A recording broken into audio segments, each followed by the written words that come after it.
Dr. Marcia of Move with Marcia, and let's talk about external rotation of the shoulder.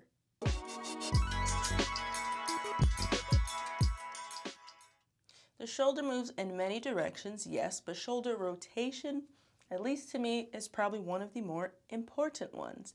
Not only does the rotator cuff muscle stabilize the shoulder, it also turns it outwards and makes sure that it glides nicely in that socket. Just a great set of muscles, a good team. So let's talk about the ways in which you can work on external rotation. And I'm going to sort of go in an order of easier to harder, depending on the position.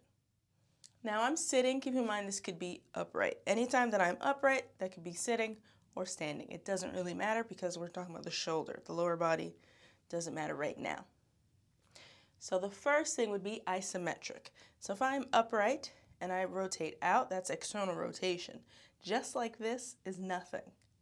But I can hold it here, put my hand on this side or lean against a wall, push out, 1, 2, 3, 4, 5, relax.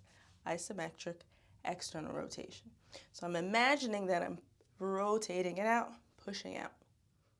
We also have external rotation in supine on our backs. So that means going from your belly and then out. You don't really have to go all the way out. You could just go here to here. If, let's say, you're very inflamed, very tender, and you're just trying to ease into it, this is okay. And if this feels pretty good, you can go with isometric or using a weight, like a small dumbbell, kettlebell, or if you have a band, making sure it's secure on this side as you pull and open and rotate. Now we have rotation from the side. This is against gravity, so this will feel different than on our backs. So it would be going from here and pulling up. Now, keeping in mind that everyone is not shaped the same as me. You might have a lot of space here, fill it. If you are uncomfortable, if you're really scrunching on that armpit in any position, roll up a towel, boom, stick it there.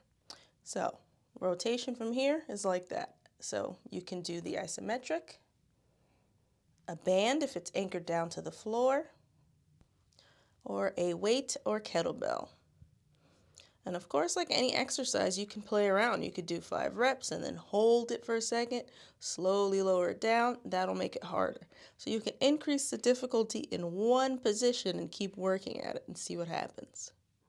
We're back up. We're going back to upright, whether that's standing or seated, or kneeling or half kneeling. That'll add some balance into it. But we are now going to go above 90 degrees of flexion. So you always want to start down here. So whether that was isometrics, whether that's on your back or on your side, you want to start there and make sure you're feeling strong and you know what muscles you're trying to use. Because once you come up here, some more things happen. This is going to be hard mode, 90-90 position. So going from here to here. So you can use a band if it is anchored down. So you're pulling the band that way. So something like this. You could use the dumbbell or kettlebell and lift it up. Now, if you're having trouble doing this without, let's say, compensating or getting something funky, you can put your back against the wall and that'll keep you honest. If you're not having trouble and you're feeling pretty good, then that's where you vary that intensity. Maybe you do eccentrics, you do holds, and that's when you play around with your bottom half. Stand on something unstable, kneel, go half kneeling, because that'll add a balance component. So if I do the same exercise here, it'll be a little bit harder because now I have to think about my lower half, staying balanced, keeping my core strong while stabilizing that shoulder.